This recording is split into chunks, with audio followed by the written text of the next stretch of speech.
TV. On to our first story, the police have conducted operations to flush the Somali militant group Al-Shabaab from parts of central Somalia. The operation conducted on Monday by the Harama'at police has been classified a success. Somalia's Harama'at police has raided and removed Al-Shabaab from their bases in Basra, according to the Somali government. During the operations against the group in several adjacent small towns, the Somali police force captured new areas that were in control of the organization.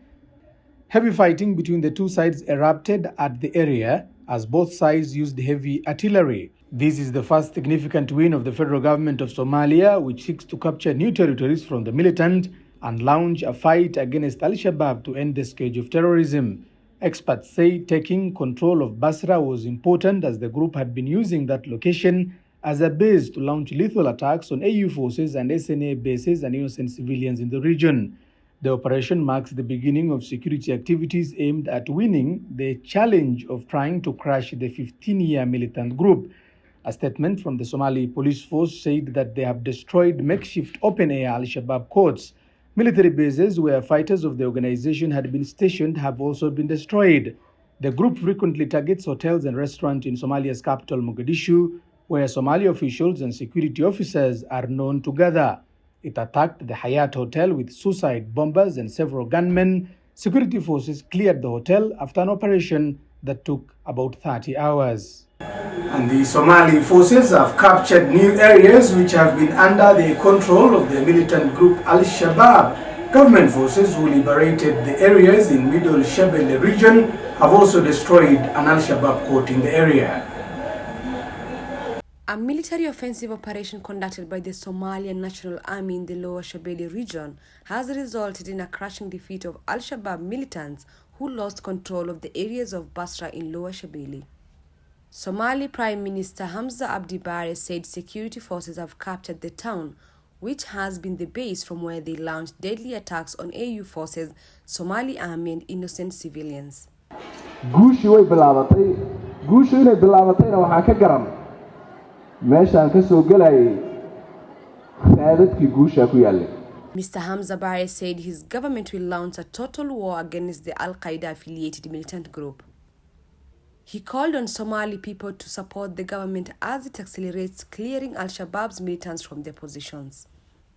waa bilaabatay guushii iyo in laga adkaado cadowga waa bilaabatay meel aan dib ugu laabanna male mana ka laabanayno waa in la iska celiyo. There is no returning back. We will win this war against the enemy. Our security forces have conducted operations and liberated Basra and surrounding areas from the hands of the militants. The militants have been removed from the area and pushed quite very far. Mr. Bare said the military's recent operations in parts of the country gained significant ground, including in Hiran and parts of Shabelle region. Al-Shabaab wants to topple Somalia's Western-backed central government, expel the African Union-mandated peacekeeping force AMISOM, and establish a government based on its own strict interpretation of Islamic Sharia law. Meanwhile, the UN Under-Secretary General for Humanitarian Affairs and Emergency Relief Coordination, Martin Griffiths, has warned that famine is looming in Somalia. The UN official who visited the Bai region, the epicenter of the drought in Somalia, said that despite the immense suffering he has witnessed, he feared that the worst is yet to come for the people of Somalia.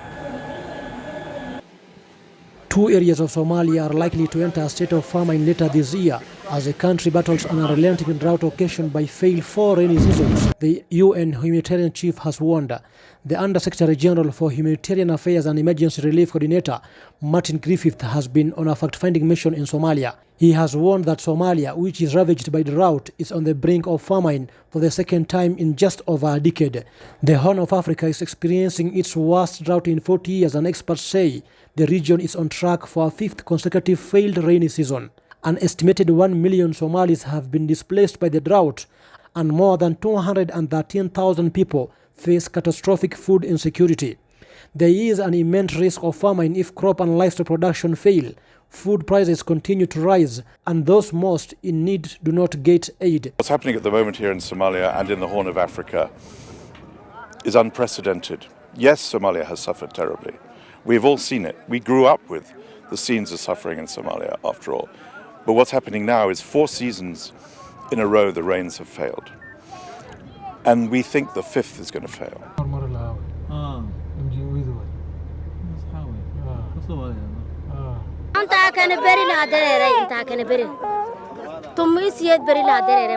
been working for 18 days. People ask, many children was suffering from malnourished children in the camp here.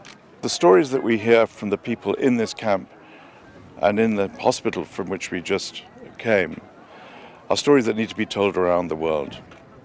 A world which is busy with other stories and where needs, as we see here so clearly, are being ignored.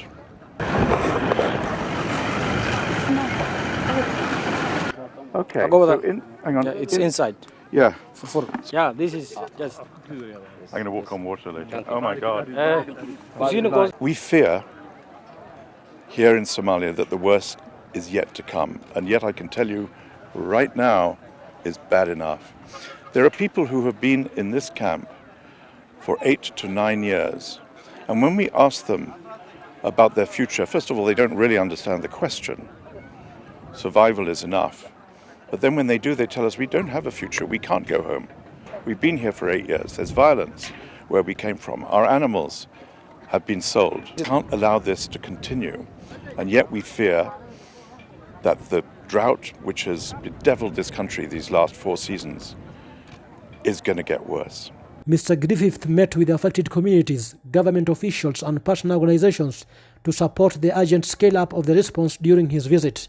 The indications were that famine will affect parts of south-central Somalia, but it was worse now that those of 2010 and 2011 due to the 4 failed rainy seasons and decades of conflicts.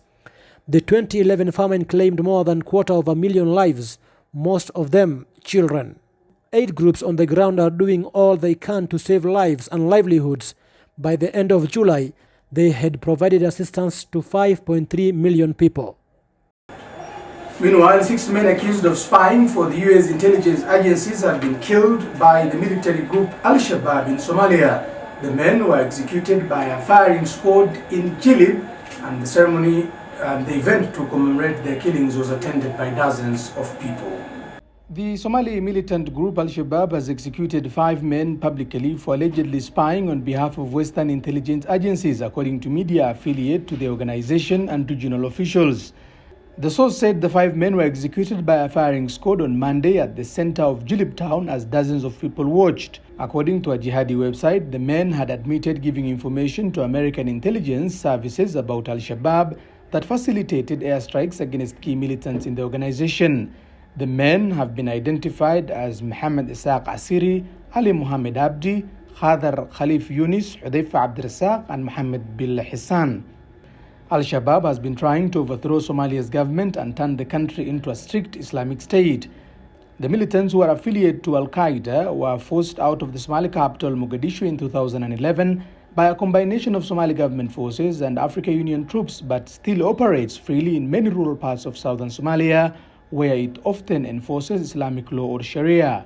In its fight against the militant using drones, the US government has been selecting its target carefully and only carrying out actions that have little chance for civilians' collateral damage while eliminating high-value resources for Al-Shabaab.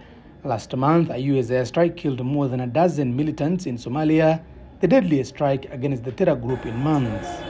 And Kenya's Supreme Court has ruled that William Ruto was properly elected as president, dismissing several petitions seeking to annul the results of the 9th of August election. His rival Raila Odinga and others had alleged that massive fraud, including tampering with the result forms, had taken place. We find that the formula predicated on the number of...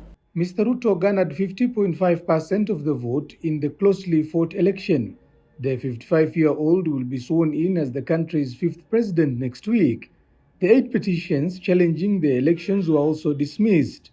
The court found some were based on forged documents and sensational information, Chief Justice Martha Koome said in a unanimous decision on behalf of the 7 judges. No credible evidence that the electronic voting transmission system had been tampered with by a middleman, said the court. Mrs. Kome also said that Mr. Ruto had met the constitutional threshold of garnering 50 plus 1% of the vote. Divide by 2 must always give 50% plus 1 vote. Given the numbers that were presented to us by IEBC and the chairperson, this would translate to 14,213,137 divided by 2 plus 1, which makes 7.106,569.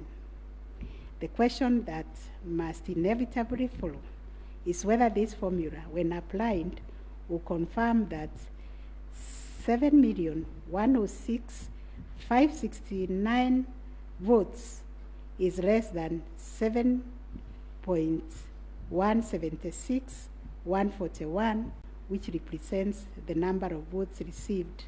The ruling ends a protracted election dispute that started after polls closed last month. Mr. Odinga's team had used the dissent of 4 of the 7 electoral commissioners who disowned the poll results because they had fallen out with the chairman to bolster their case. The ruling prompted celebration in Mr. Ruto's home area of Rift Valley and parts of Central Region where his running mate hails from. And now to a story about the next generation of Somali women journalists who have started an internship program at Bilan, Somalia's first all-women media team. Bilan's internship program has kicked off this week, welcoming 2 interns from Mogadishu University and Somali National University. Bilan is funded and supported by UNDP and hosted by Dalsan Media Group at its offices in Mogadishu. And with that story, we come to the end of this broadcast from Dalsan TV. Keep it Dalsan TV for the latest news from Somalia and beyond in both English and Somali. My name is Eunice Deko. Until we meet again, have a lovely time and enjoy the rest of your viewing.